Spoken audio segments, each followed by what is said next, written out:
everybody, I hope all of you are doing good. I am Deepika from Learno Hub, एक ऐसा free learning platform जहां पर आप पढ़ सकते हो physics, chemistry, maths, biology and SST absolutely for free only at learnohub.com।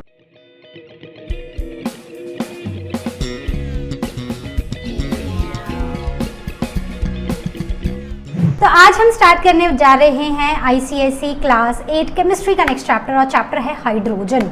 तो hydrogen क्या है और हाइड्रोजन से कैसे क्वेश्चंस आते हैं और हाइड्रोजन का क्विक रिवीजन, ये सब कुछ मैं आज आपको कराने वाली हूँ, वो भी बहुत ही क्विकली। तो चलिए शुरू करते हैं चैप्टर के साथ। हाइड्रोजन का सिंबल होता है कैपिटल H, राइट। ये वो एलिमेंट है हमारे पीरियोडिक टेबल में जो सबसे ऊपर लेफ्ट कॉर्नर पे सबसे ऊपर दिखता है हमें, और इसके पास होता है एक प्रोटॉन, एक इलेक्ट्रॉन, और ये अकेला ऐसा एलिमेंट है जिसके पास कोई न्यूट्रॉन नहीं होता है। बाकी जितने भी एलिमेंट्स हमारे पीरियोडिक टेबल में हैं सबके पास न्यूट्रॉन्स हैं एक्सेप्ट हाइड्रोजन। एटॉमिक नंबर 1 है और इसके पास एक इलेक्ट्रॉन होने की वजह से ये दूसरे हाइड्रोजन के साथ एक और इलेक्ट्रॉन अपना इलेक्ट्रॉन शेयर करता है और H2 की स्टेट में हमें मिलता है। सो this is the molecular formula of hydrogen. अब बात करते हैं इसके कैरेक्टरिस्टिक्स की। तो ये सबसे लाइटेस्ट एलिमेंट है हमारे यूनिवर्स में, मतलब सबसे हल्का एलिमेंट। और अगर हम इसको देखें और इसको हम एयर से कंपेयर करें तो एयर से ये 1/14 है बाय वेट, ठीक है। मतलब एयर का जो वॉल्यूम है, एवरेज वॉल्यूम है, उसका 1/14 है ये, और इसकी डेंसिटी एक्सट्रीमली लो है। और हमारे यूनिवर्स में, ठीक है, अर्थ क्रस्ट एटमॉस्फेयर की बात नहीं करी मैं, यूनिवर्स की बात कर रही हूँ, सबसे अबंडेंट एलिमेंट है हाइड्रोजन। और it constitutes 90% of our universe. 90% universe में हाइड्रोजन है। और माना जाता है कि जब बिग बैंग एक्सप्लोजन हुआ था ना, तब बहुत ही ज़्यादा क्वांटिटी में हाइड्रोजन बनी थी। अब इसकी डिस्कवरी की बात करें तो हम 3 साइंटिस्ट के बारे में पढ़ेंगे। सबसे पहले हैं रॉबर्ट बॉयल। तो 1672 में रॉबर्ट बॉयल ने एक एलिमेंट्री एलिमेंट डिस्कवर किया, मतलब तब इसका नाम हाइड्रोजन नहीं था, लेकिन हाइड्रोजन नाम बाद में पड़ा। तो इन्होंने ना एक एलिमेंट्री एलिमेंट को डिस्कवर किया एंड ही ऑब्जर्व्ड कि ये जो प्रॉपर्टीज़ है ना, that hydrogen behaves like a distinct substance, मतलब एक अलग ही तरह का एक सब्सटेंस उनको मिला था।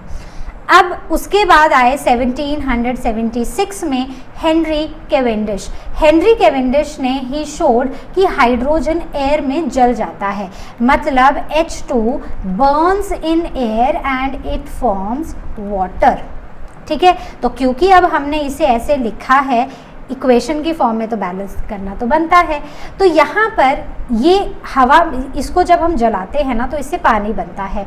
सो इससे क्लियरली डिमॉन्स्ट्रेट हुआ कि water is produced by hydrogen की कंबशन। बस यहीं से इसका नाम दे दिया बाय एंटनी लवोइजियर ने इन 1783। नाम पड़ा हाइड्रोजन। हाइड्रो का मतलब होता है वाटर और जन का मतलब होता है प्रोड्यूसर, मतलब एक ऐसा एलिमेंट जिससे पानी बनता है। द नेम रिफ्लेक्ट्स इट्स की properties forming water when it is burned. आगे बढ़ते हैं talking about the occurrence of hydrogen. अब हाइड्रोजन कहाँ कहाँ मिलता है? तो हाइड्रोजन फ्री स्टेट में भी है, कंबाइंड में भी है। फ्री स्टेट में ये माइन्यूट अमाउंट में अर्थ के क्रस्ट पर मिलता है, एटमॉस्फेयर में मिलता है और वॉल्केनिक गैसेस में मिलता है। अब बात करते हैं इन एंड अराउंड द सन। तो फ्री स्टेट में ना ये सन के आसपास भी मिलता है, सन में और सन के आसपास। तो ये माना जाता है कि हाइड्रोजन बहुत ज़्यादा है सन के अंदर, और हाइड्रोजन से ही ना हीलियम बनता है। जब अंदर कुछ न्यूक्लियर रिएक्शंस होते हैं तो हाइड्रोजन से ही हीलियम बनता है। तो इन न्यूक्लियर फ्यूजन से हीलियम बनता है इनसाइड द सन। नेक्स्ट आती है कंबाइंड स्टेट। तो कंबाइंड स्टेट पहली तो हमें पता ही है वाटर। तो वाटर में 1/9 mass of water is hydrogen, ठीक है। 1/9 मास जो है वाटर का, वो क्या है? हाइड्रोजन का मास है। इसमें वाटर मॉलिक्यूल इज H2O, जिसमें एक ऑक्सीजन का एटम है और 2 हाइड्रोजन के एटम्स हैं। एसिड्स की बात करें, जैसे हाइड्रोक्लोरिक एसिड, जैसे नाइट्रिक एसिड, जैसे कि सल्फ्यूरिक एसिड, इन सब में हाइड्रोजन है। और जब एसिड्स डिसोसिएट होते हैं अपने कंपोनेंट्स में तो ये हाइड्रोजन आयंस रिलीज करते हैं। तो सॉल्यूशंस में हाइड्रोजन आयंस रिलीज होते हैं। आगे चलते हैं। ऑर्गेनिक कंपाउंड्स की बात करें तो they contain carbon, hydrogen and oxygen, ठीक है, जैसे कि C6H12O6, प्रोटीन्स, फैट्स, कार्बोहाइड्रेट्स, इन सब में हाइड्रोजन है। देखा कितना ज़्यादा है, मतलब हर चीज़ में हाइड्रोजन है। नेक्स्ट, प्लांट्स और एनिमल्स में तो हमारे जो टिश्यूज़ हैं उनमें भी हाइड्रोजन है, करेक्ट। तो बेसिकली हाइड्रोजन बहुत ही असेंशियल है मॉलिक्यूलर स्ट्रक्चर्स बनाने में इन द लिविंग ऑर्गेनिज्म। साथ ही साथ ये हमारे बायोलॉजिकल मॉलिक्यूल्स में, प्रोटीन, शुगर्स, डीएनए, इन सब में हाइड्रोजन है। अब बात करते हैं हाइड्रोजन की प्रिपरेशन बच्चों, सुपर डुपर इम्पॉर्टेंट, ठीक है। सबसे पहले तो ना जनरल पढ़ेंगे, मतलब ये रिएक्शन हो गया तो हाइड्रोजन बन गया, वो रिएक्शन हो गया तो हाइड्रोजन बन गया। अब एक बात ना आपको याद रखनी है, राइट। बहुत सारे बच्चे कंफ्यूज होते हैं कि मैम आपने लिख तो दिया कि K+H2O में तो चल फिर भी आसान है, आपने लिख दिया कि मेटल और एसिड मिले तो हाइड्रोजन बना, कहीं पर आप वाटर बना दे रहे हो, ठीक है। हमें कैसे पता चलेगा कि हाइड्रोजन प्रोडक्ट में होगा या फिर वाटर होगा या कार्बन डाइऑक्साइड होगी। तो याद रखना, जहाँ पर भी कार्बोनेट के साथ रिएक्शन हो रहा है वहाँ पर कार्बन डाइऑक्साइड रिलीज होगी, उस रिएक्शन के प्रोडक्ट में कार्बन डाइऑक्साइड होगी। जहाँ पर आप मेटल और एसिड को आपस में मिक्स कर रहे हो वहाँ पर हाइड्रोजन निकलेगी। जहाँ पर आप एक एसिड को और बेस को मिला रहे हो वहाँ पर पानी निकलेगा प्रोडक्ट में, ठीक है। तो याद रखना है, ये सिंपल है, राइट। लेकिन बच्चे कंफ्यूज हो जाते हैं कि फिर रिएक्शन आप कंप्लीट नहीं कर पाते हो। अगर मेटल और एसिड आपस में रिएक्ट कर रहे हैं तो हाइड्रोजन निकलेगी, अगर एसिड मतलब और भी कुछ निकलेगा लेकिन हाइड्रोजन तो निकलेगी। एसिड और बेस आपस में रिएक्ट कर रहे हैं तो पानी निकलेगा। अगर कोई भी कार्बोनेट या फिर बाइकार्बोनेट रिएक्शन में है, रिएक्टेंट में है, तो वहाँ से कार्बन डाइऑक्साइड निकलेगी। बात क्लियर हो गई। चलो यहाँ पर सबसे पहले शुरू करते हैं कोल्ड वाटर से। तो क्या हम ठंडे पानी से हाइड्रोजन बना सकते हैं? बिल्कुल बना सकते हैं। कैसे? रिएक्टिविटी सीरीज याद है ना, तो सबसे ऊपर क्या होते हैं? Potassium, sodium, calcium. चलो कैल्शियम को अगर आप छोड़ भी दो तो पोटेशियम और सोडियम इतने ज़्यादा रिएक्टिव है ना कि वो ठंडे पानी के साथ भी रिएक्ट कर जाते हैं, और जब ये रिएक्ट करते हैं तो हाइड्रोजन गैस रिलीज होती है। किसके साथ रिएक्ट करेंगे? तो बेसिकली जब पोटेशियम ठंडे पानी के साथ रिएक्ट करेगा तो मेटल हाइड्रोक्साइड, यानी कि पोटेशियम इज अ मेटल, तो यहाँ पर पोटेशियम हाइड्रोक्साइड बनेगा और साथ ही साथ हाइड्रोजन गैस रिलीज होगी। सोडियम के केस में सोडियम हाइड्रोक्साइड बनेगा। लेकिन बात पता है क्या है बच्चों, तो क्योंकि ये एलिमेंट्स काफ़ी ज़्यादा रिएक्टिव हैं, ये ठंडे पानी के साथ भी रिएक्ट कर सकते हैं, मतलब गर्म या स्टीम तो चाहिए ही नहीं, ठंडे पानी के साथ भी रिएक्ट कर जाएंगे। तो ये रिएक्शन बहुत ही विगरस और हाईली एक्सोथर्मिक होता है, जिसमें बहुत ज़्यादा एनर्जी रिलीज होती है। इस वजह से हम इस मेथड को प्रेफर ही नहीं करते हैं, क्योंकि ये बहुत ज़्यादा वायलेंट है और ये काफ़ी डेंजरस मेथड है। आगे बढ़ते हैं, स्टीम से बात करते हैं। सो स्टीम से भी हम हाइड्रोजन बना सकते हैं। कैसे? अब रिएक्टिविटी सीरीज में थोड़ा नीचे आ जाओ। अब लो एल्यूमिनियम, जिंक, आयरन, मैग्नीशियम। तो जब आप इन मेटल्स को स्टीम के साथ रिएक्ट कराते हो, जैसे कि पानी H2O, तो जब ये इनके साथ रिएक्ट करते हैं तब इनके ऑक्साइड्स बनते हैं। वहाँ पर क्या बन रहे थे? वहाँ पर हाइड्रो ऑक्साइड बन रहे थे। जब हम एक्सट्रीमली रिएक्टिव मेटल्स के साथ पानी को रिएक्ट कर रहे थे तब हाइड्रो ऑक्साइड्स बन रहे थे। अब बनेंगे ऑक्साइड्स और हाइड्रोजन गैस रिलीज होगी। तो जितने भी रिएक्शंस बच्चों आपकी नोटबुक में लिखे हैं, बुक में लिखे हैं, सारे के सारे आप लिख के प्रैक्टिस करोगे। मार्क माय वर्ड्स, 2 बार, 5 बार, 10 बार लिखोगे ना, कभी रिएक्शन नहीं भूलेगा आपको, कभी कभी कभी नहीं। अब यहाँ पर क्या होता है? यहाँ पर प्रोडक्ट में मेटेलिक ऑक्साइड और हाइड्रोजन बनता है। वहाँ क्या बन रहा था? मेटेलिक हाइड्रो ऑक्साइड और हाइड्रोजन, ठीक है। यहाँ मेटेलिक ऑक्साइड है। अब ये ठंडे पानी के साथ रिएक्ट नहीं करते क्योंकि ये इतने ज़्यादा रिएक्टिव होते नहीं हैं। तो इवन जो आयरन है ना, वो भी स्टीम के साथ रिएक्ट करता है और ये रिएक्शन रिवर्सिबल रिएक्शन होता है। आगे बढ़ते हैं, एसिड्स से भी हम हाइड्रोजन गैस बना सकते हैं। कैसे? अब कोई भी आप एक मेटल उठा लो और उसको डाइल्यूट एसिड के साथ रिएक्ट कराओ, जैसे कि HCl या H2SO4 के साथ इसको रिएक्ट कराओ तो मेटल सॉल्ट बनेगा और हाइड्रोजन। अब क्या बन रहा है?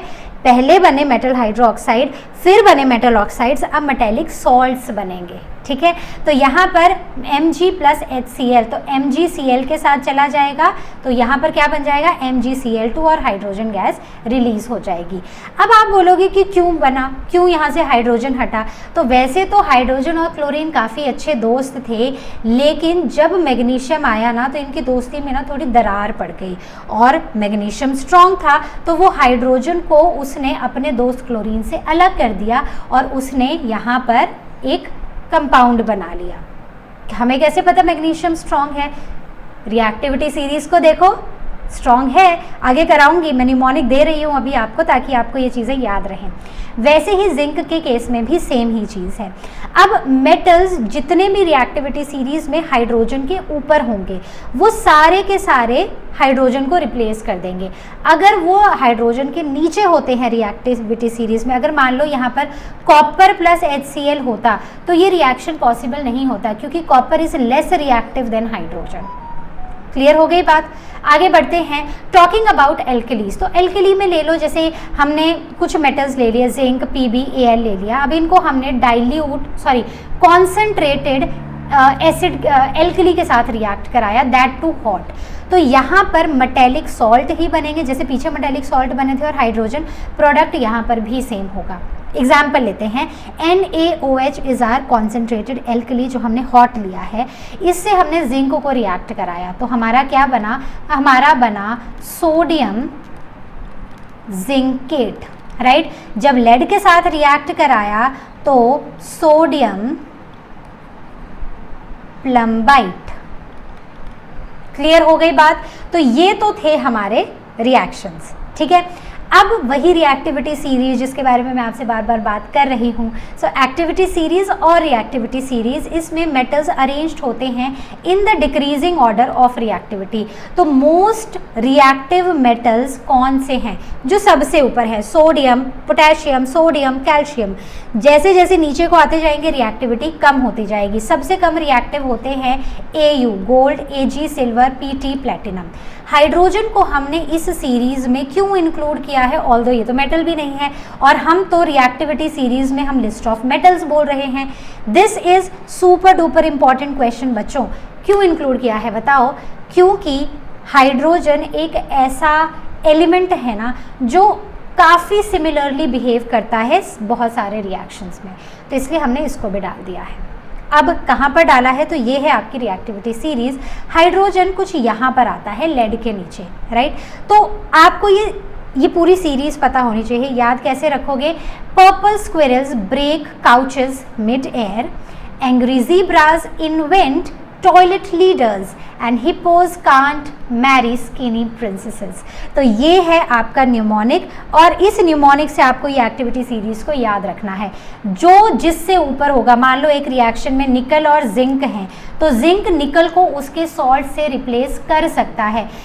अगर मान लेते हैं लेड और निकल है और निकल का सॉल्ट है, लेड हमने ऐसे ही डाला है, तो निकल का सॉल्ट नहीं टूटेगा क्योंकि लेड उससे स्ट्रॉन्ग नहीं है, राइट। तो ये जो पूरी रिएक्टिविटी सीरीज है ना, ये बड़ी इंपॉर्टेंट है बच्चों, राइट। तो मैंने आपको बता दी है, ध्यान से पढ़ना, ध्यान से समझ लेना। कहीं पर आपको कोई डाउट लगता है किसी केस में तो ज़रूर पूछना इस क्वेश्चन सेक्शन पे, या फिर लर्नो हब स्वयं में क्लास को बुक कर लेना। शुरू करते हैं the preparation bye electrolysis of acidified water, मतलब पानी में एसिड डाल दिया हो, that is acidified water.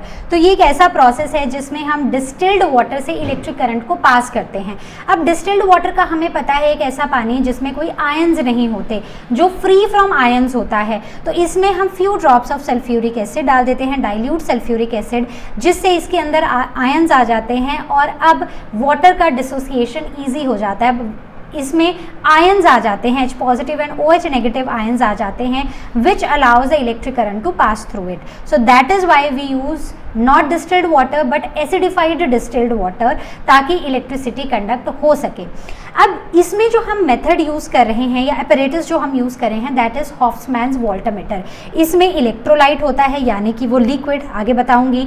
Acidified water को हम लिम्ब C से डालते हैं, this is limb A, this is limb B, और जो भी लिम्ब्स हैं उन्हें हम कंप्लीटली फिल कर देते हैं। साथ ही साथ हम इलेक्ट्रोड्स लेते हैं और इलेक्ट्रोड्स के एंड पर ना, ये जो एंड्स हैं इनको यहाँ पर लगा देते हैं, ए और बी के एंड में, ए के एंड में, और इन दोनों को हम यहाँ पर बैटरी से कनेक्ट करते हैं। And A is anode, basically A and A anode which is positive terminal, and B is cathode which is the negative terminal. Clear है। अब यहाँ पर ना इलेक्ट्रोलाइट क्या है? इलेक्ट्रोलाइट बेसिकली एक ऐसा केमिकल कंपाउंड है जो इलेक्ट्रिसिटी कंडक्ट करता है जब वो सॉल्यूशन की फॉर्म में या मोल्टन फॉर्म में होता है, और ये केमिकल डिकम्पोजिशन होती है इसमें जब हम इलेक्ट्रिसिटी को पास करते हैं। इलेक्ट्रोड्स क्या हैं? तो ये वो कंडक्टर्स हैं जो इलेक्ट्रिसिटी को पास करने में हेल्प करती हैं, तो इनसे ही इलेक्ट्रिसिटी अंदर को एंटर करेगी और इन्हीं से बाहर को निकलेगी। क्लियर हो गया। अब अगर टाइप्स ऑफ इलेक्ट्रोड्स की बात करें तो हमने पढ़ा ना anode and cathode, anode is positive, cathode is negative terminal. Clear है।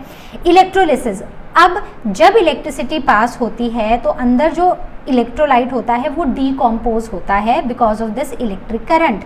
सो इलेक्ट्रिक करंट कंपाउंड को आयंस में डिसोसिएट कर देता है which discharge as neutral atoms at the electrodes. तो जब ये इलेक्ट्रोड्स पे पहुंचते हैं ना एटम्स, आयंस या गैसेस, तब ये एक न्यूट्रल एटम, न्यूट्रल गैस की तरह बिहेव करते हैं। अब इस पूरे का ना रिजल्ट क्या है? तो इलेक्ट्रोलाइट हमने एसिडिफाइड वाटर लिया, हमने cathode, cathode is the negative terminal, anode is the positive terminal. Cathode पे हाइड्रोजन गैस आई और एनोड पे ऑक्सीजन आई। अब आप बोलोगे मैम ये तो रटने वाली बात हो गई, हमें कैसे पता?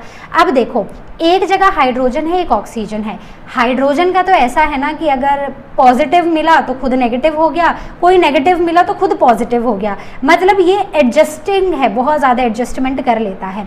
तो यहाँ पर क्योंकि ऑक्सीजन है जो कि एक नेगेटिव आयन बनाता है, राइट, नेगेटिव है, तो नेगेटिव चीज़ पोलैरिटी के हिसाब से पॉजिटिव पर ही आके कलेक्ट होगी, करेक्ट। तो ऑक्सीजन गैस हमेशा पॉजिटिव टर्मिनल यानी कि एनोड पे कलेक्ट होगी, और वहीं पर हमारी हाइड्रोजन गैस यहाँ पर पॉजिटिव बिहेव करेगी तो वो नेगेटिव टर्मिनल यानी कि कैथोड पे जाके कलेक्ट होगी। अब अगर हम गैसेस को देखें तो हमें कैसे पता चलेगा कि हाँ ऑक्सीजन और हाइड्रोजन ही बनी है? तो देखो, हाइड्रोजन का तो एक स्टैंडर्ड टेस्ट है which is pop sound test, आगे भी बार बार इसको करते रहेंगे, आप इसको याद रखना, ठीक है।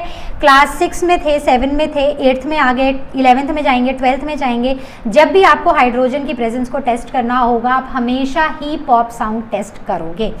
और अगर हमें ऑक्सीजन का टेस्ट करना होगा तो हम ग्लोइंग स्प्लिंटर को रीइग्नाइट करेंगे, रीलाइट करेंगे, दैट इज़ द टेस्ट, ठीक है। अब चलते हैं नेक्स्ट प्रिपरेशन की तरफ, जहाँ पर हम लेबोरेटरी में कैसे करते हैं। अब मान लो कि हम चले गए केमिस्ट्री लैब में, आपको बोला कि चलो हाइड्रोजन बनानी है आज, कैसे क्या करेंगे? तो आप क्या लोगे? सबसे पहले आपको चाहिए एक मेटल और एक एसिड। तो मैंने पहले ही क्या बताया था, जब मेटल और एसिड आपस में रिएक्ट करते हैं तो हाइड्रोजन गैस इवॉल्व होती है, तो सॉल्ट बनेगा और हाइड्रोजन गैस निकलेगी, ठीक है। मेटल में सबसे इजी है कि हम जिंक ले लेते हैं, रॉ जिंक लेते हैं, मतलब कोई प्योरीफाइड नहीं है ये, ऐसा ना जो कमर्शियली जिंक है जिसमें ग्रैन्यूल्स होते हैं, छोटे छोटे ऐसे छोटे छोटे पीसेस होते हैं, ऐसा वाला हम जिंक ले लेते हैं। ऐसा क्यों लेते हैं? क्योंकि इसमें ना कुछ इम्प्योरिटीज़ होती है, जैसे इसमें ना कॉपर के ट्रेसेस होते हैं। अब इससे क्या होगा? इससे ये होगा कि ये कॉपर इस पूरे रिएक्शन में एक कैटलिस्ट की तरह बिहेव करेगा और हमारा रिएक्शन काफ़ी फास्ट चलेगा। So the copper commercially it is granulated and zinc contains impurities, ठीक है, like the traces of copper. Now these impurities act as catalyst increasing the speed of the reaction. तो हुआ क्या, हमारा जिंक हाइड्रोक्लोरिक एसिड के साथ react किया, हमने इसमें हाइड्रोक्लोरिक एसिड डाल दिया, नीचे जिंक के ग्रैन्यूल्स डाल दिए, इसका जो माउथ है उसको एक कॉर्क के साथ बंद कर दिया। इस कॉर्क में 2 होल्स थे, एक होल में थिसल फनल डाली जिससे हम डाइल्यूट हाइड्रोक्लोरिक एसिड यहाँ पर डाल रहे हैं, और दूसरे से हमने क्या किया, दूसरे से हमने एक डिलीवरी ट्यूब डाली जो इस ग्लास जार में डाल दी जिसमें पानी था, और उसके ऊपर एक इन्वर्टेड ऐसे एक ट्यूब रख दी, टेस्ट ट्यूब रख दी, ठीक है। अब जब भी हम ये थिसल फनल इसके अंदर डालेंगे, हमें एक बात याद रखनी है कि थिसल फनल जो है हमारी, it should dip, its end should dip into this liquid, right. क्यों है आगे बताऊंगी अभी। तो इतना समझ आ गया। तो यहाँ पर जिंक क्लोराइड बनेगा और हाइड्रोजन गैस रिलीज होगी, नेक्स्ट, अब प्रोसीजर की बात करें तो हमने क्या किया, जिंक ग्रेन्यूल्स डाले फ्लास्क के में फिटेड विद द 2 स्टॉपर्स। अब डाइल्यूट हाइड्रोक्लोरिक एसिड इस थिसल फनल के थ्रू हमने डालना शुरू किया। तो जैसे ही ये दोनों आपस में एक दूसरे के कॉन्टैक्ट में आएंगे, यहाँ पर सॉल्ट और हाइड्रोजन गैस प्रोड्यूस होने लगेगी। अब क्वेश्चन ये आता है कि इस जगह पर हमने डाइल्यूट नाइट्रिक एसिड का यूज़ क्यों नहीं किया। डाइल्यूट नाइट्रिक एसिड ना एक बड़ा ही स्ट्रॉन्ग ऑक्सीडाइजिंग एजेंट होता है। तो ये क्या करता है कि ये हाइड्रोजन गैस जब बनने लगती है ना, उसको भी ऑक्सीडाइज करके वहाँ पर ना हाइड्रोजन की जगह वाटर H2O बना देता है। लेकिन हमें चाहिए तो हाइड्रोजन गैस, इसीलिए हम थोड़ा वीक ऑक्सीडाइजिंग एजेंट लेते हैं ताकि जो गैस हमें चाहिए वो गैस हमें मिल सके। क्लियर हो गया। Next, why we use dilute hydrochloric acid and H2SO4 only? So this is because the acids release hydrogen smoothly and safely without destroying the hydrogen. अब हमने क्या किया कि जब ये रिएक्शन चला, एक तो ये यहाँ पर ऐसे डिप होनी चाहिए। इससे क्या होगा कि जब हाइड्रोजन गैस प्रोड्यूस होगी ना, तो वो इस ट्यूब से बाहर नहीं निकलेगी, वो यहाँ पर आएगी, इस जगह पर, ये जो खाली जगह है, और इससे इस डिलीवरी ट्यूब में एंटर होके यहाँ पर पहुँच जाएगी। अगर मान लो ये यहाँ पर ऐसे ऊपर होता तो हो सकता था कि थोड़ी सी हाइड्रोजन तो चलो यहाँ चली जाती, लेकिन बाकी यहाँ पर एंटर होके थिसल फनल से बाहर निकल जाती, तो हमारी तो हाइड्रोजन वेस्ट हो जाती।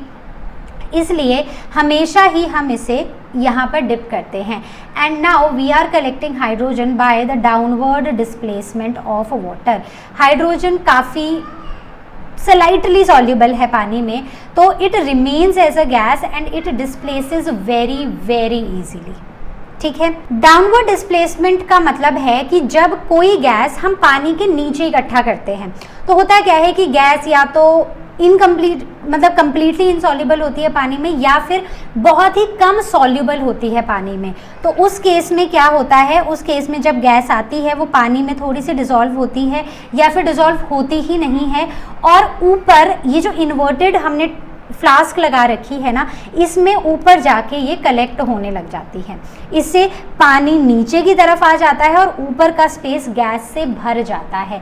तो इसीलिए इसे कहा जाता है the downward displacement of water.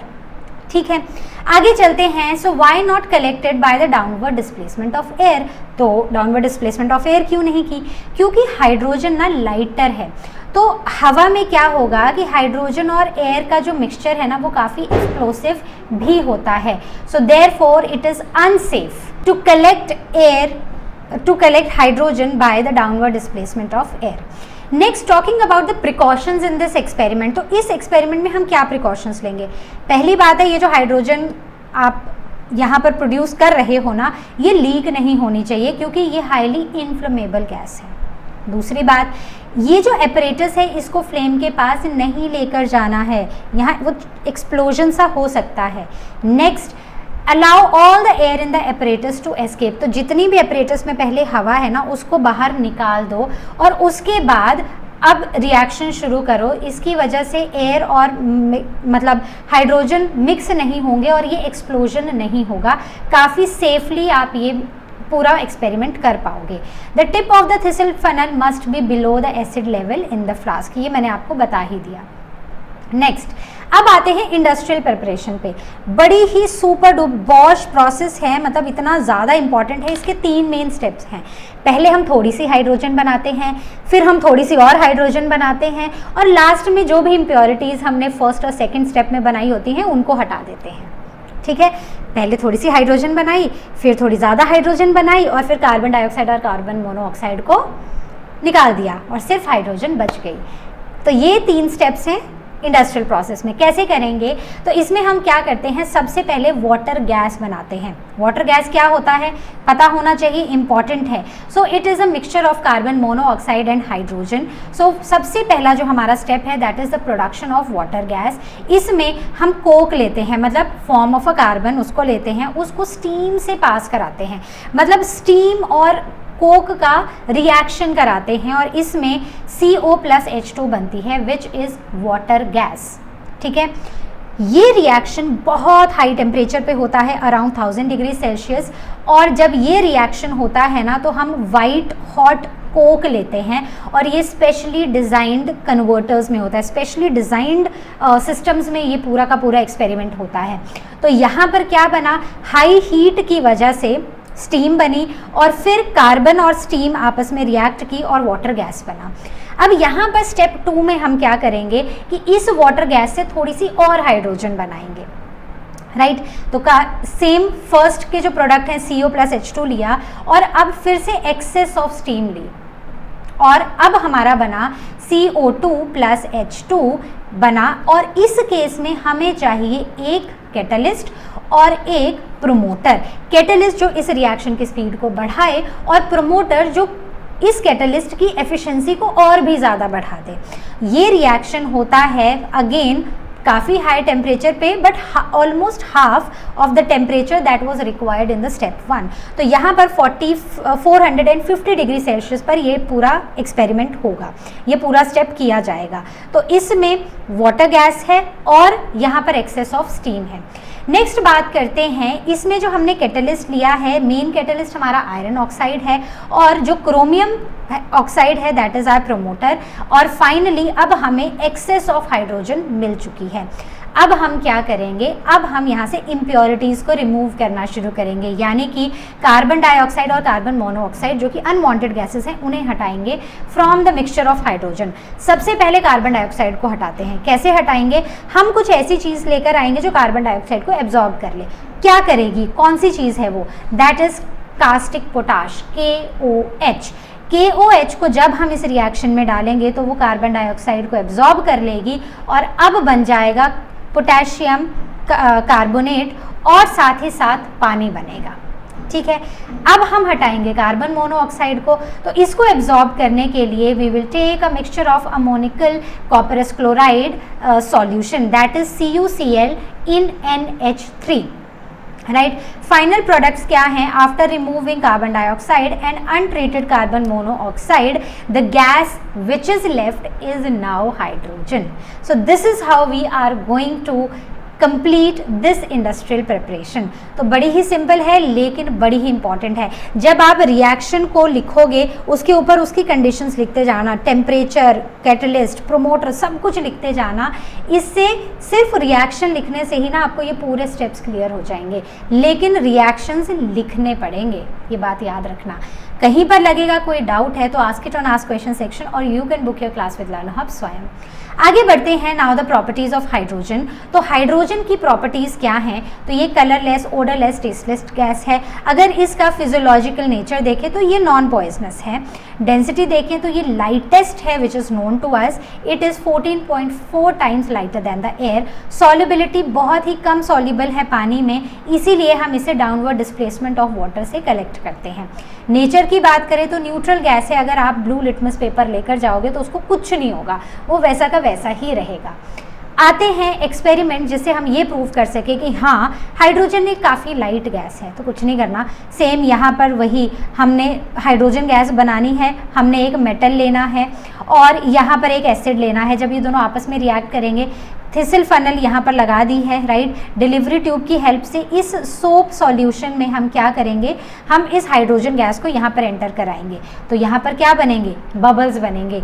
In bubbles को हम बाहर निकलने देंगे और ये जो सोप बबल्स हैं ये क्या करेंगे, ये सीधे बाहर को निकल के ऊपर की तरफ चले जाएंगे। क्यों, क्योंकि इन बबल्स में होगी hydrogen gas. Hydrogen gas being lighter ये ऊपर की तरफ को जाएगी। क्लियर हो गया। नेक्स्ट चलते हैं कि टेस्ट ट्यूब डिस्प्लेसमेंट मेथड की बात करेंगे। तो इसमें हमने दो टेस्ट ट्यूब्स ले ली हैं, ए और बी। ए में हाइड्रोजन डालेंगे, बी में एयर डालेंगे। अब ए को, ये ए टेस्ट ट्यूब है, ये बी है, ए को ए के ऊपर बी को ऐसे इन्वर्ट करेंगे। अब क्या होगा कि हाइड्रोजन हल्की है तो हाइड्रोजन ना हल्की है तो ये ऊपर की तरफ को जाएगी, तो ऊपर से एयर नीचे को आ जाएगी, हाइड्रोजन ऊपर को चली जाएगी। अब क्या करेंगे, अब हम एक ग्लोइंग स्प्लिंटर लाएंगे और जब हम इसको बी टेस्ट ट्यूब के माउथ के पास लेकर आएंगे तो यहाँ पर ना वो पॉप साउंड होगी, मतलब वो पॉप टेस्ट होगा हमारा, जिससे हमें पता चलेगा कि एयर बीइंग लाइटर वो बी, ए से बी में एंटर कर गई और अब वहाँ पर जब हम स्प्लिंटर लेकर गए, ग्लोइंग स्प्लिंटर, तो वहाँ पर पॉप साउंड आई हमें, right. So hydrogen rose to A from A into B and hydrogen being lighter than air, it has displaced air, right. अब आगे बढ़ते हैं talking about the chemical properties of hydrogen. पहली है ये कंबस्टिबल, ठीक है। So hydrogen is combustible but it is not the supporter of hydrogen, मतलब खुद जलेगी, जल के पानी भी तो बना ही रही है लेकिन सपोर्ट नहीं करती है कंबशन को। तो इसके लिए it Burns quietly in air and oxygen, और ये एक पेल ब्लू फ्लेम देती है, राइट। ये याद रखना है, जब जलती है तो क्या बनाती है, पानी बनाती है। और हाइड्रोजन और एयर का मिक्सचर अगर आप लोगे तो वहाँ पर एक पॉप साउंड आएगी, right. So mixing of hydrogen with oxygen in correct proportions lead to an explosive mixture. आगे बढ़ते हैं केमिकल रिएक्शंस ऑफ हाइड्रोजन। जैसे कि अगर आप हाइड्रोजन के साथ ऑक्सीजन को मिक्स करोगे तो पता है क्या बनेगा भाई, पानी बनेगा, इसी के नाम पे तो नाम रखा गया है हाइड्रोजन का। अब क्लोरीन के साथ मिक्स करोगे तो एक एसिड बनेगा, लेकिन इस रिएक्शन के लिए अगर आप ऐसे ना डिफ्यूज मतलब थोड़ी थोड़ी सी अगर सनलाइट आ रही होगी तो ये रिएक्शन काफ़ी धीरे धीरे होगा। अगर लाइट बहुत तेज़ी से आ रही होगी, डायरेक्ट लाइट होगी, तो ये रिएक्शन काफ़ी एक्सप्लोसिवली होगा और क्या बनेगा, एक acid that is hydrogen chloride. Next is it's reaction with nitrogen, right. तो इसमें अमोनिया बनता है, क्या बनता है, अमोनिया बनता है बच्चों। तो ये ना आप सीनियर क्लासेस में जब जाओगे तो ये पूरा हेबर्स प्रोसेस आप पढ़ोगे, लेकिन यहाँ पर सिर्फ इतना ही पढ़ना है। यहाँ पर आपको इसकी कंडीशंस पता होनी चाहिए। पहली बात कि ये रिवर्सिबल रिएक्शन है, दूसरी बात इस रिएक्शन को करने के लिए 450 to 500 डिग्री सेल्सियस टेम्परेचर होना चाहिए और 200 to 900 एटमॉस्फेरिक प्रेशर हमें चाहिए, और एक कैटलिस्ट चाहिए that is finally divided iron. Clear हो गया। आगे बढ़ो सल्फर के साथ। तो सल्फर के साथ जब ये रिएक्ट करेगा तो मोल्टन सल्फर हमें चाहिए, तो हाइड्रोजन सल्फाइड बनाएगा, और ये एक गैस है which is a foul smelling gas. आगे चलो, now talking about it's reducing reactions. Reducing reaction में एक रिड्यूसिंग एजेंट की तरह बिहेव करता है, मतलब ये हाइड्रोजन जो है ना, ये दूसरे से उसकी ऑक्सीजन ले लेता है और खुद एक उसको रिड्यूस कर देगा। तो यहाँ पर ये क्या करेगा, यहाँ पर इसने जिंक ऑक्साइड को रिड्यूस कर दिया और खुद क्या बन गया, खुद रिड्यूसिंग एजेंट बन गया, ठीक है।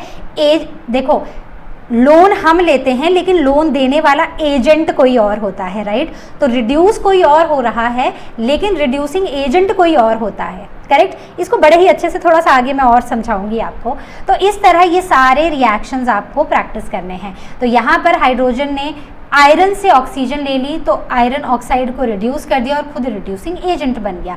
तो इस तरह आपको ये सारे के सारे रिएक्शंस लिख कर प्रैक्टिस करने हैं, कौन रिड्यूस हुआ, कौन ऑक्सीडाइज हुआ, कौन रिड्यूसिंग एजेंट है, कौन ऑक्सीडाइजिंग एजेंट है। क्लियर है। मैं आगे थोड़ा और डिटेल में एक दो एग्जाम्पल्स भी आपको करके दिखाऊंगी। अब आते हैं हाइड्रोजनेशन रिएक्शन में, मतलब यहाँ पर ना एडिशन हो रहा है हाइड्रोजन का, और कहाँ पर एडिशन हो रहा है, to the organic compounds in the presence of a catalyst. कौन सा कैटलिस्ट है, आयरन ले लो, प्लेटिनम ले लो, निकल ले लो। तो यहाँ पर हम जनरली ऑयल्स की हाइड्रोजनेशन करते हैं, passing of hydrogen through vegetable oils at around 200 degree Celsius in the presence of निकल। कन्वर्ट यहाँ पर ना ऑयल एक सेमी सॉलिड फैट में कन्वर्ट हो रहा है जब वो ठंडा हो रहा है, जैसे कि मार्गरीन प्रोडक्शन, ठीक है। यूजेस में थोड़ा और क्लैरिटी लेकर आऊँगी। अब हम ना कुछ एक्सपेरिमेंट करेंगे जिससे हमें ये पता चलेगा कि ये जो हमने प्रॉपर्टीज़ पढ़ी ये सही भी हैं या गलत है। सबसे पहला है टू प्रूव कि हाइड्रोजन एक कंबस्टिबल गैस है लेकिन वो कंबशन की सपोर्टर नहीं है। तो सबसे पहले हम एक बर्निंग कैंडल लेंगे and we will take it to the mouth of the jar which is filled with hydrogen. तो hydrogen will burn at the mouth in the pale blue flame, colour याद रखना है। और जैसे ही आप उसको बर्निंग मतलब ये जो बर्निंग कैंडल है, जैसे ही आप इसको इस जार के अंदर पुश करोगे ना, इसको ऐसे इन्वर्टेड ही रखना है। अगर आप इसको इन्वर्टेड की जगह आप इसको ऐसे सीधा कर दोगे ना, तो हाइड्रोजन बीइंग लाइटर ना, ये यहाँ से एस्केप हो जाएगी, तो आपका रिएक्शन कंप्लीट नहीं होगा। उल्टा रखोगे तो हाइड्रोजन ऊपर की तरफ को जाने की कोशिश करेगी, लेकिन यहाँ पर क्योंकि जार बंद होगा तो ये यहीं पर रुक कर रह जाएगी। तो जैसे ही आप बर्निंग कैंडल इसके माउथ के पास लाओगे, यहाँ पर पेल ब्लू फ्लेम हमें दिखेगी, और जब आप इस कैंडल को इस टेस्ट ट्यूब के अंदर ले जाने की कोशिश करोगे तो ये कैंडल बुझ जाएगी। ठीक है, अब आते हैं observation and hydrogen Burns by itself. तो हाइड्रोजन ना खुद जल जाती है लेकिन ये कैंडल को जलने नहीं देती है। कंक्लूजन, ये कंबस्टिबल है, burns at the mouth of the jar and it does not support combustion, extinguishes the candle when it is inserted. अगला रिएक्शन देखते हैं that it is a strong reducing agent. तो अब हम क्या करेंगे, हमने क्या किया, बीच में ना एक कुछ तो हमने क्रिस्टल्स ले लिया, हमने कॉपर ऑक्साइड ले लिया विच वॉज ब्लैक इन कलर। ठीक है, अब हम यहाँ पर ना कलर चेंज ऑब्जर्व करते हैं। जब हम यहाँ से गैस पास करेंगे, हाइड्रोजन गैस, वो इस कॉपर ऑक्साइड के ऊपर से पास होगी विच वॉज ब्लैक इन कलर, तो ये इस कॉपर से ना ऑक्सीजन ले लेगी, राइट। तो बेसिकली इसने इस कॉपर ऑक्साइड को रिड्यूस कर दिया, खुद ये रिड्यूसिंग एजेंट बन गई। तो रिएक्शन क्या होगा, CuO which was black in colour when it is mixed with hydrogen it becomes Cu which is reddish brown in colour and water is produced. ठीक है, तो ये हमारा पूरा रिएक्शन होगा। नेक्स्ट ऑब्जर्वेशन की ब्लैक कलर अब रेडिश ब्राउन कलर का कॉपर बन चुका है और हमें वाटर ड्रॉपलेट्स भी मिले हैं। So hydrogen is a strong reducing agent because it reduces copper oxide to copper by removing oxygen. Next is to prove कि combustion of hydrogen forms water.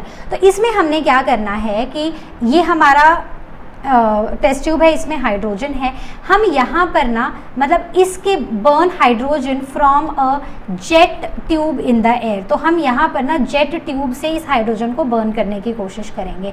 तो जैसे ही ये बर्न होगी, इसके कोल्ड सरफेस पे ना हमें पानी के ड्रॉपलेट्स दिखाई देंगे। इससे पता चलेगा कि जब हाइड्रोजन जली ऑक्सीजन की प्रेजेंस में तो पानी प्रोड्यूस हुआ। So reaction will be H2 plus O2 will give H2O. So balancing the reaction is this. Okay, so observations are water droplets formed on the cold surface. Conclusion is burning hydrogen in air produces water. आगे बढ़ते हैं, now the uses of hydrogen. तो hydrogen के uses की बात करें तो पहला है ऑक्सी हाइड्रोजन फ्लेम। तो आपने कभी किसी को वेल्डिंग करते हुए देखा है? तो बेसिकली ये जो वेल्डिंग हो रही है ना, ये हाइड्रोजन की प्रेजेंस में ही हो रही है। तो जब हम हाइड्रोजन और ऑक्सीजन का मिक्सचर है उसको बर्न करते हैं तो बहुत हाई हीट प्रोड्यूस होती है which is around 2800 degree Celsius. तो वेल्डिंग में और कटिंग टूल्स में या मेटल्स में हम ऑक्सी हाइड्रोजन फ्लेम का यूज़ करते हैं। Correct. Next, hydrogenation of oils, जहाँ पर हम ऑयल को घी में कन्वर्ट कर रहे हैं, ये भी हाइड्रोजन की प्रेजेंस में होता है and temperature is around 200 degree Celsius और इसमें निकल कैटलिस्ट यूज़ होता है। तो वनस्पति घी भी इसी प्रोसेस से बनता है which is a semi solid fat. Correct. Next is the manufacture of chemicals. तो प्रॉपर्टीज़ की अगर हम यहाँ पर बात करें तो हाइड्रोजन कंबाइंस विद नाइट्रोजन। तो हाइड्रोजन नाइट्रोजन के साथ कंबाइन करता है विच इज़ ये एक रिवर्सिबल रिएक्शन है इन द प्रेजेंस। ओके, सबसे पहले टेम्परेचर की बात करें तो अराउंड 450 डिग्री सेल्सियस, यहाँ पर 200 से 900 एटमॉस्फेरिक प्रेशर चाहिए होता है और फाइनली डिवाइडेड आयरन चाहिए होता है, तो हमें मिलता है NH3। ठीक है।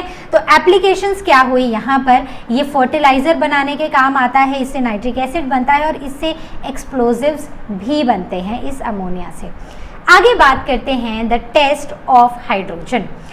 हाइड्रोजन को कैसे टेस्ट करेंगे? So pure hydrogen burns very quietly and मतलब प्योर हाइड्रोजन जो है ना वो काफ़ी क्वाइटली हवा में जलता है, पेल ब्लू फ्लेम देता है और पानी बनता है। एक्सप्लोसिव मिक्सचर होता है इसका, हाइड्रोजन और ऑक्सीजन का एक एक्सप्लोसिव मिक्सचर होता है और ये कैरेक्टरिस्टिक पॉप साउंड देता है। Next, talking about the one which I was talking about for so long, oxidation and reduction. तो मिलकर हम इन्हें रिडॉक्स रिएक्शंस भी बुलाते हैं। तो इसमें हम क्या करते हैं, जैसे कि एक केमिकल रिएक्शन है, it involves addition of oxygen to a substance, right. तो ऑक्सीडेशन का क्या मतलब होता है, O for oxidation, O for addition of oxygen. ठीक है, तो या तो इसमें ऑक्सीजन ऐड होगी या फिर हाइड्रोजन एंड इलेक्ट्रॉन्स रिमूव होंगे।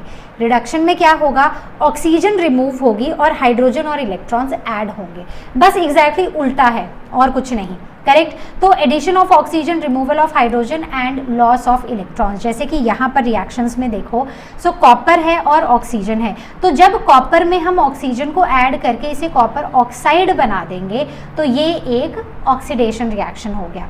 यहाँ पर देखो, जब हम यहाँ पर सल्फर से हाइड्रोजन को रिमूव कर देंगे तो ये कैसा रिएक्शन हो गया, ये हो गया again oxidation reaction, removal of hydrogen. यहाँ पर आयरन वॉज 2 पॉजिटिव, यानी कि आयरन ने अभी तक 2 इलेक्ट्रॉन्स दिए थे, हमने एक और इलेक्ट्रॉन निकाल लिया, वो 3 पॉजिटिव हो गया। So removal of electron is what, oxidation. Coming on to reduction, तो रिडक्शन में it is the removal of oxygen, आप ऑक्सीजन को हटा के एडिशन ऑफ हाइड्रोजन हो रहा है या फिर गेन ऑफ इलेक्ट्रॉन्स अगर आप देखते हो, तो ये तीनों ही तरह हमारे रिडक्शन रिएक्शंस होते हैं। जैसे यहाँ पर आपने कॉपर ऑक्साइड से ऑक्सीजन निकाल लिया तो रिडक्शन हो गई, अगर आपने हाइड्रोजन सल्फाइड से हाइड्रोजन निकाल लिया अगेन रिडक्शन हो गई। यहाँ पर अगर आपने डाल दिया यहाँ पर, सो इट इज़ रिडक्शन। अगर आपने आयरन 3 पॉजिटिव में एक इलेक्ट्रॉन डाल दिया, ये आयरन 2 पॉजिटिव बन गया, again when it gained electrons it became the process is now the reaction is reduction. अब देखो यहाँ पर 4 बड़ी ही इंपॉर्टेंट सी चीज़ें हैं, क्या क्या हैं देखो। सबसे पहले क्या है कि सबसे पहले हमें पता होना चाहिए कि ऑक्सीडाइजिंग एजेंट के बारे में, दूसरा हमें रिड्यूसिंग एजेंट के बारे में पता होना चाहिए, तीसरा कौन ऑक्सीडाइज हुआ है वो पता होना चाहिए, और चौथा कौन रिड्यूस हुआ है वो पता होना चाहिए। क्लियर हो गई बात। सबसे पहले ऑक्सीडाइजिंग एजेंट, वो एजेंट जो ऑक्सीजन देता है। तो ऑक्सीजन किसने दिया, इसने दिया, किसने दिया, कॉपर ऑक्साइड ने दिया, तो ये ऑक्सीडाइजिंग एजेंट हो गया। किसको दिया, हाइड्रोजन, मतलब किसने हेल्प की रिमूव करने में, या किसने ये ऑक्सीजन को रिमूव कराया, सो वो है हाइड्रोजन, और ये हो गया रिड्यूसिंग एजेंट। बात क्लियर हुई। अब जो ऑक्सीडाइजिंग एजेंट है वो खुद क्या हुआ, वो खुद रिड्यूस हो गया, और जो रिड्यूसिंग एजेंट है उसमें ऑक्सीजन ऐड हुई तो वो खुद क्या हो गया, वो खुद ऑक्सीडाइज हो गया। क्लियर हो गई बात। So reduced and this is oxidised, correct. ऐसे जब आप बहुत सारे एग्जाम्पल्स करोगे ना तब आपको ज़्यादा क्लैरिटी आएगी। तो एक बात याद रखना, जैसे अगर हम एक इंश्योरेंस पॉलिसी ले रहे हैं, राइट, तो हमें कोई पॉलिसी दे रहा है, तो मान लो हम ले रहे हैं पॉलिसी, ठीक है, तो हम ऑक्सीडाइज हुए और कोई आके हमें पॉलिसी दे रहा है तो वो रिड्यूसिंग एजेंट हुआ। तो जो खुद रिड्यूसिंग एजेंट होता है वो ऑक्सीडाइज होता है, और जो ऑक्सीडाइजिंग एजेंट होता है वो रिड्यूस होता है। क्लियर। अब बात करते हैं यहाँ पर, तो इस रिएक्शन में देखो तो हाइड्रोजन का केस है, यहाँ पर हाइड्रोजन का एक्सचेंज हो रहा है, तो जो हाइड्रोजन जिसमें ऐड होगा, तो इसमें ऐड होने वाला है हाइड्रोजन क्लोरीन में, तो ये क्या हो जाएगा, ये खुद रिड्यूस हो जाएगा, तो इन टर्न ये क्या हो जाएगा, ये ऑक्सीडाइज हो जाएगा। तो अगर ये रिड्यूस हुआ है तो ये ऑक्सीडाइजिंग एजेंट है, और अगर ये ऑक्सीडाइज हुआ है तो ये रिड्यूसिंग एजेंट है। क्लियर हो गई बात। ऐसे जब आप करोगे ना इन रिएक्शंस को और इनमें समझोगे तो जितने ज़्यादा एग्जाम्पल्स करोगे उतनी ज़्यादा हेल्प मिलेगी। अगर आपको अभी भी कोई डाउट लग रहा है तो please ask it on ask question section, और you can book your class with Learn Hub Swayam. आगे बढ़ते हैं, टॉकिंग अबाउट रिडॉक्स रिएक्शंस, मतलब रिडक्शन और ऑक्सीडेशन हमेशा साइमल्टेनियसली होते हैं। एक सब्सटेंस ऑक्सीडाइज होता है तो दूसरा रिएक्शन में रिड्यूस होता है। जैसे इस केस में क्लोरीन रिड्यूस हो रहा है तो H2S ऑक्सीडाइज हो रहा है। ठीक है, बात क्लियर हो गई। तो एक रिएक्शन में कोई ऑक्सीडाइज होगा तो कोई रिड्यूस होगा, कोई ऑक्सीडाइजिंग एजेंट होगा तो कोई रिड्यूसिंग एजेंट होगा। अब ऑक्सीडाइजिंग एजेंट्स क्या होते हैं, जो ऑक्सीजन लूज करते हैं या फिर जो हाइड्रोजन गेन करते हैं या इलेक्ट्रॉन्स एक्सेप्ट करते हैं। करेक्ट। दूसरा, और खुद क्या हो जाते हैं, खुद ये रिड्यूस हो जाते हैं। तो इसमें बड़े सारे एग्जाम्पल्स हैं जो आपको रिएक्शन के बेस पर आपको समझने हैं। ऐसे बताऊंगी तो कोई फ़ायदा नहीं है, बस मैंने एग्जाम्पल्स लिखे हैं। रिड्यूसिंग एजेंट्स कौन होते हैं, जिनको ऑक्सीजन मिलती है, जो गेन करते हैं, या फिर जो हाइड्रोजन लूज करते हैं, या फिर इलेक्ट्रॉन्स डोनेट करते हैं। क्लियर हो गई बात। So these are the reducing agents. अब इतना तो हो गया अबाउट द कंप्लीट चैप्टर। अब बात करते हैं कुछ क्वेश्चंस के बारे में। सबसे पहला क्वेश्चन है, which of the following best explains why distilled water does not conduct electricity. पढ़ो ऑप्शंस। क्या उसमें बड़े सारे सॉल्ट्स होते हैं? नहीं। क्या उसमें फ्री आयंस नहीं होते हैं? तो एग्जैक्टली उसमें फ्री आयंस नहीं होते हैं, इसलिए वो इलेक्ट्रिसिटी कंडक्ट नहीं करता है। Next, hydrogen is conducted by downward displacement of water. Why? क्योंकि हाइड्रोजन एक ऐसी गैस है जो पानी में इनसॉल्युबल है और या बड़ी ही स्लाइटली सॉल्युबल है। तो वो क्या करती है, वो कलेक्ट होती है ऊपर जाके, मतलब वो खुद ऊपर लाइट है, ऊपर जाती है और खाली स्पेस में कलेक्ट होती जाती है और पानी को नीचे की तरफ को धक्का देती जाती है। तो ये और ये तो नहीं हो सकते।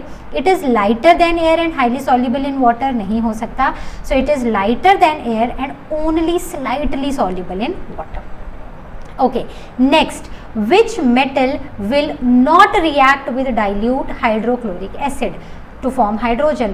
तो जो भी हमारी रिएक्टिविटी सीरीज में हाइड्रोजन के नीचे है वो रिएक्ट नहीं करेगा। तो इनमें से सिर्फ कॉपर एक ऐसा है। ठीक है, रिएक्टिविटी सीरीज देख पता चल जाएगा। Water gas is a mixture of, क्या सिंपल सा क्वेश्चन है ma'am, it is CO+H2। Correct. Next, in Bosch process, जो इंडस्ट्रियल प्रिपरेशन है हाइड्रोजन की, catalyst which is use for converting water gas to hydrogen is, कौन सा catalyst हम use कर रहे हैं? एक कैटलिस्ट था, एक प्रोमोटर था। आयरन ऑक्साइड कैटलिस्ट था और क्रोमियम ऑक्साइड प्रोमोटर था। Next, soap bubbles rise upward इन हाइड्रोजन। क्यों? क्योंकि सोप बबल्स में हाइड्रोजन है और हाइड्रोजन बहुत ही लाइटर है। So hydrogen is lighter then air. Next, glowing splinter burns with a pop sound in a test tube of gas. So which gas is most likely here? तो सीधी सी बात है, उसमें हाइड्रोजन और एयर का mixture है, वो जली और वो कैसी थी, पॉप साउंड आई उसके जलने पर। Hydrogen is considered as a strong reducing agent. क्यों? क्या वो ऑक्सीजन को ऐड करता है सब्सटेंसेस में? नहीं। क्या वो हाइड्रोजन को रिमूव करता है? नहीं। क्या वो ऑक्सीजन को रिमूव करता है मेटल ऑक्साइड से? सो यस। ठीक है, जैसे उसने कॉपर ऑक्साइड से ऑक्सीजन को रिमूव किया था। In laboratory preparation of hydrogen dilute nitric acid is not used. क्यों? क्योंकि ये बहुत ही स्ट्रॉन्ग ऑक्सीडाइजिंग एजेंट है, ये हाइड्रोजन को ऑक्सीडाइज कर देता है और वो पानी बन जाता है। So it oxidises hydrogen into water. Next, which observation confirms that hydrogen is combustible but does not support combustion? ऐसा कौन बताता है? So which observation confirms कि हाइड्रोजन एक combustible गैस है और वो नहीं सपोर्ट करती है combustion को. So it extinguishes the burning candle when it is inserted into that inverted test tube. Next, hydrogenation of oils require, क्या चाहिए हमें? निकल कैटलिस्ट चाहिए, ऑक्सीजन चाहिए, ऑक्सीजन नहीं चाहिए। हाई प्रेशर और सोडियम कैटलिस्ट नहीं, nickel catalyst and hydrogen at 200 degree Celsius. Next, when hydrogen burns in air which product is formed? सीधी सी बात है, इसी के नाम पे तो हाइड्रोजन है। So water is formed, H2O not H2O2, that is hydrogen peroxide. Next, which gas will collect at cathode during electrolysis of acidified water? तो एक था एनोड, एक था cathode. Anode was positively charge, cathode was negatively charge. So anode पर, anode being positively charge, इस पे oxygen gas add, मतलब ये पॉजिटिव है तो यहाँ पर नेगेटिव वाली गैस आएगी और यहाँ पर पॉजिटिव वाली गैस आएगी, तो यहाँ पर कैथोड में हाइड्रोजन आएगी। Which property of hydrogen makes it suitable for use in oxy hydrogen weldings? So highly explosive nature, no. Ability to form water, no. Ability to produce very high heat on burning, so yes. ठीक है, next, तो कितना temperature होता है याद करो, approximately 2800 degree Celsius. Next, which of the following shows both oxidation and reduction simultaneously? किस reaction में है? तो साइमल्टेनियसली ऑक्सीडेशन और रिडक्शन यहाँ पर हो रही है। तो देखो पहला ही है, तो यहाँ से ऑक्सीजन रिमूव हो रही है और यहाँ पर ऐड हो रही है, तो यहाँ पर CuO रिड्यूस हो रहा है और H2 ऑक्सीडाइज हो रहा है। क्लियर है। Next, hydrogen is included in the activity series even though it is not a metal. क्यों? क्योंकि ये काफ़ी सारे रिएक्शन के साथ मेटल्स के जैसे ही रिएक्ट करता है, so it reacts like metals in many reactions. Okay, so that was it from our practice session today. Now this is the home assignment for you. 3 pages हैं, सबको अच्छे से प्रैक्टिस करना, डाउट होगा पूछना, ऐसे आंसर लिखना जैसे आप फाइनल एग्जाम के आंसर लिख रहे हो। पहले खुद चेक करोगे, फिर अपने पेरेंट्स से कराओगे, डाउट होगा तो आस्क क्वेश्चन सेक्शन में पूछोगे, या फिर लर्नो हब स्वयं के साथ क्लास को बुक करोगे। So this was all from our today session. I hope you enjoyed the session. आपको समझ आया है, कहीं पर कोई डाउट होगा पता है कहाँ आना है। I see you next time. Now till then all of you take care and as all of you know that Learno Hub मतलब फ्री है पर बेस्ट है।